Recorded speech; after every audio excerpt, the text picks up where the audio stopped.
Salut à tous les amis, j'espère que ça va et que vous avez la forme. Je vous souhaite la bienvenue sur ce nouveau vlog, un nouveau vlog en voiture. Alors un vlog un peu hors série, hein. Vous le savez, j'ai pris un peu de pause suite au défi 52 semaines, 52 vlogs.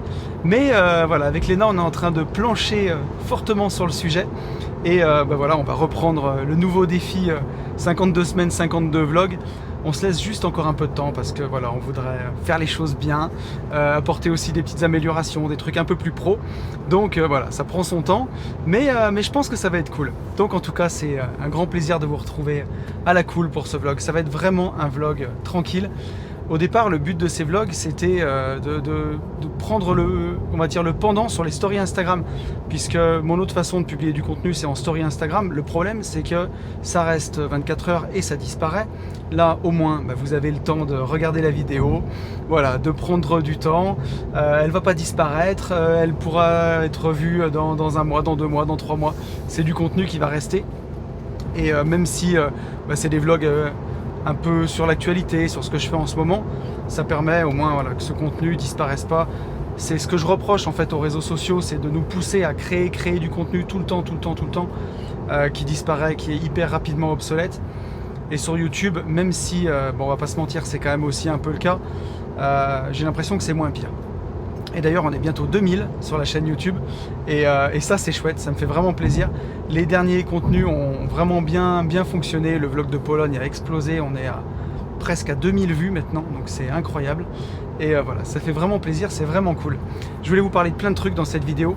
D'abord, je voulais vous donner les petites news. Au moment où vous allez la voir, voilà, le choix sera fait.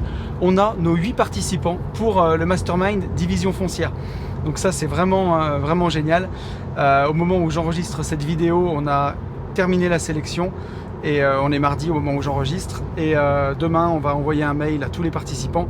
Ceux qui sont sélectionnés, comme ceux malheureusement qui le sont pas. Ça a été un choix hyper difficile puisqu'on a eu 50 propositions, 50 candidatures. Il y en avait 10 qui étaient vraiment bien motivés, mais où il manquait des conditions, soit des conditions financières, soit des gens qui n'avaient pas encore investi ou qui n'avaient pas l'apport nécessaire. Mais on a eu 40 candidatures où il y avait toutes les conditions réunies. Donc voilà, il a fallu faire un choix pour en trouver 8. C'était pas facile. Et voilà, on ne sait jamais si on a fait le bon choix. Mais en tout cas, ça va être un super mastermind cette année. On va avoir des interventions de notre notaire, des interventions de notre géomètre, des interventions de partenaires financiers qui pèsent dans le game. J'ai encore eu une confirmation tout à l'heure. Donc je pense que ça va être incroyable et j'ai hâte qu'on vive cette aventure tous ensemble avec Benjamin et les 8 participants. Et puis pour tous ceux qui n'ont pas été sélectionnés malheureusement, et pour tous les autres, on va vous faire vivre ça sur la chaîne YouTube de toute façon. On aura des trucs à filmer et voilà, ça va être cool, on vous partagera quand même tout le contenu de cette année. Et la chose que je voulais le plus aborder en fait dans cette vidéo, et je pense que c'est le titre qu'on mettra avec Léna, c'est qu'est-ce qu'on fait en ce moment et comment j'investis en ce moment, et finalement quel est mon conseil sur la situation actuelle, parce que ça n'a pas dû vous échapper, mais les marchés financiers, ça pue en ce moment, même c'est le moins qu'on puisse dire. La bourse a sérieusement dévissé, alors on n'est pas encore dans des cracks à moins 40%, mais on est plus qu'une correction, on a dépassé les moins 20% par rapport au plus haut. Voilà, on revient sur certains indices à des prix d'avant Covid en fait. Donc voilà, ça a dévissé, et là on vient encore d'enchaîner 2 journées à moins 3%. Et alors, je ne parle même pas du marché de la crypto-monnaie, hein, le Bitcoin, parce que lui, il a pris vraiment cher. Et au moment où j'enregistre cette vidéo, on est à 23 000 $. Alors, moi, j'investis en crypto depuis 2017. Donc, en 2017, un Bitcoin à 23 000 $, à l'époque, ça nous aurait déjà fait rêver. Donc, il faut toujours prendre un peu de recul, dézoomer sur les graphes. Je le dis vraiment à chaque fois, mais on dézoome et voilà, on prend un peu de recul. En 2017, la première fois que j'ai acheté de la crypto et du Bitcoin notamment, il était à 3 500 $. Aujourd'hui, il est à 23 000 $. C'est déjà une progression énorme. Je sais qu'on vient d'un plus haut à 65 000, mais il faut garder ça en tête quand même. Et pareil pour la bourse, on revient à des prix de avant Covid. Enfin bon, c'était déjà énorme quand on a commencé d'investir il y a longtemps. Donc mon premier conseil, c'est ne pas perdre cette vision long terme. Qui en découle à mon deuxième conseil, c'est que qu'est-ce qu'on fait dans ces temps-là? Eh ben on change rien. Voilà. Moi, vous le savez, j'investis sur le long terme en méthode DCA. Donc DCA, je le répète, ça veut dire Dollar Cost Averaging. En français, c'est le CMR, le coût moyen rapporté. Ça veut dire que tous les mois, on va investir la même somme automatiquement, machinalement, comme un robot. On ne se pose pas de questions.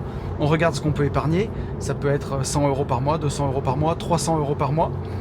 Là-dessus, ou même 1000 € par mois, ou si vous êtes en société, peut-être 1500, 2000, peu importe le montant. Mettons que vous arriviez à épargner 500 € par mois, vous faites une allocation, peut-être 100 € sur la crypto et 400 € en bourse sur les ETF. Voilà, vous ne vous posez pas de questions. Oui, ça a baissé, mais c'est en ce moment qu'on fait les affaires. C'est pas quand la bourse sera remontée au plus haut qu'il faudra se réveiller pour acheter. En tout cas, pour ce qui concerne les marchés financiers, la bourse, on le sait que c'est des marchés qui montent sur le long terme. On a 170 ans de recul.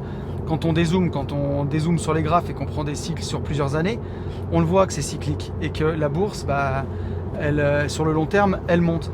Je relisais un livre de Benjamin Graham qui s'appelle L'investisseur intelligent.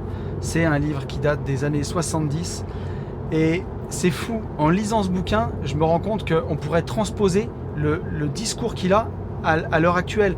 Il parle de cycle de bourse et en gros, il nous explique que sur un cycle de 5 ans, la bourse va quasiment monter de 50%. Et ensuite, sur peut-être l'année qui vient, elle va perdre un tiers de la hausse qu'elle vient de faire. Et ensuite, elle remonte et elle remonte de 50%, elle repère un tiers de la hausse qu'elle vient de faire. Donc, comme disait Nino, ça y est, on cite Nino dans les vlogs, si tu es prêt à gagner, c'est que tu es prêt à perdre. Voilà. Et effectivement, si tu veux être prêt à gagner en bourse, à gagner les 50%, tu dois être prêt à perdre un tiers de ce que tu viens de gagner. Et c'est comme ça, c'est le jeu. Donc, faut l'accepter. En crypto, on a moins de recul là-dessus. Sur le Bitcoin existe depuis 2009, si je dis pas de bêtises, donc ça fait 13 ans. Sur 13 ans, on voit que c'est des marchés qui ont toujours été haussiers quand on dézoome sur les graphes. Donc, il faut espérer que ça continue et on investit en DCA. Maintenant, la crypto est quand même plus incertaine que la bourse. Donc, est-ce qu'il faut peut-être pas revoir son allocation, peut-être mettre un peu plus en bourse, un peu moins en crypto? Ceci n'est pas un conseil d'investissement, bien entendu. Vous faites comme vous voulez, vous êtes maître de votre destin financier, vous prenez vos propres décisions pour votre argent. Mais en tout cas, moi, j'ai rien changé. Personnellement, j'ai rien changé. J'ai gardé mes allocations comme elles étaient. Grosso modo, c'est sur ce que je peux mettre dans les marchés financiers, c'est 20% sur la crypto, 80% sur les ETF. J'ai rien changé du tout. Donc voilà. Il y a une autre chose qu'on peut faire aussi. Si vous aviez une allocation 70-30 par exemple pour les marchés financiers, 30% en obligations. Donc les obligations qui sont un peu plus safe que les actions.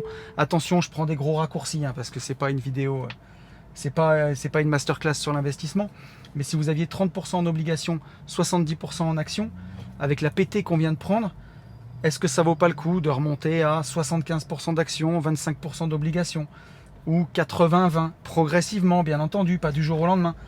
Ça peut être une idée, ça peut être une solution, ça peut être quelque chose à envisager, de le faire doucement. Et puis quand la bourse sera revenue sur ses plus hauts avant que ça pète, pourquoi pas redescendre progressivement à l'allocation que vous aviez au départ. Ça peut être des solutions à voir. Mais sinon, mon conseil principal et le truc que je veux qu'on retienne de cette vidéo, c'est que aujourd'hui, c'est super dur d'aller chercher de la performance dans les marchés. C'est en train de se péter la gueule. Ça se pète la gueule de partout. Donc, vous pouvez essayer de passer du temps à chercher une pépite en crypto ou alors essayer de faire des trades. Mais encore une fois, pour moi, ça va être sur des petites allocations si vous faites ça. Si vous avez une réflexion globale sur votre patrimoine et que vous voulez le faire péter fort et prendre, on va dire, j'allais pas dire prendre des paris, au contraire, investir sur le long terme, à ce moment-là, vous n'allez pas changer tous les 4 matins, vous n'allez pas faire du trading sur votre patrimoine. Donc, on fait du DCA, on fait le dos rond, on investit, on achète du papier à pas cher et on attend patiemment que les marchés soient plus clément et remonte. Faut pas oublier quand même ce que les marchés nous ont donné cette dernière année. Depuis le Covid, on est à plus 100%. Donc il faut dire merci. Voilà. Et le marché, c'est comme quand la mer a beaucoup avancé, elle se retire un peu. Voilà. Donc il faut accepter que ça se retire un peu. Mais donc, comme on peut pas faire de la performance aujourd'hui sur les marchés, on fait quoi? On va pas se tourner les pouces. eh ben faites du cash. Voilà.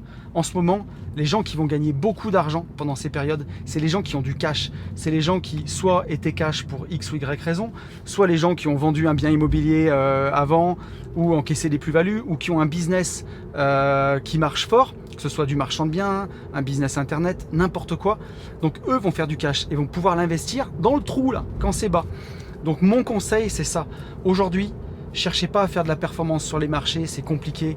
Je ne dis pas qu'il n'y a pas une action qui ne va pas sortir du lot et qui va faire plus 20%, mais passer son temps à chercher cette pépite, je ne suis pas sûr que ce soit un bon emploi de son temps. Par contre, si vous êtes bon dans le marchand de biens, si vous êtes bon dans la LCD pour dégager du cash flow, mettez votre temps là-dedans. Moi, personnellement, c'est ce que je fais en ce moment.